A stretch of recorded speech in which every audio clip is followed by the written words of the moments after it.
Hello, my name is David Brady. I'm the Director of the Office of Export and Secure Research Compliance at Virginia Tech, and I'm here to discuss with you a topic for pre-award administrators when you think it's fundamental research, but it's not. Things to watch out for. Particularly, you need to look for contradictory restrictive terms in the contract or ambiguous terms. If export controls are involved, you don't want the ambiguous terms to turn out to be against you, and don't assume that an ambiguous term will be resolved in your favor.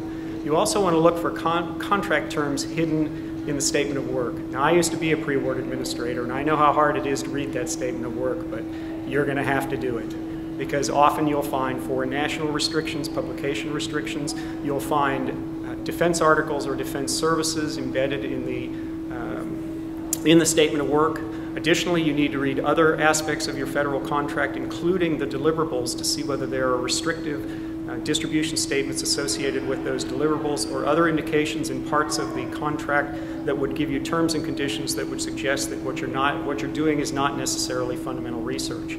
And although I know it's also hard to say don't necessarily trust your business partners, you have to be extremely careful with your small businesses who may not have all the necessary contract experience in place to understand what is being flowed down by the federal government. And this can work two ways. They can either remove a restriction that they're mandatorily required to flow down, or they can take off a restriction, they can add a restriction that's not necessarily in the prime contract. Our rule is show us the money, give us the contract clauses, get the prime wherever possible, and that way you can resolve by understanding what the contract terms are that are being flowed down to your small business partner, even if they don't understand.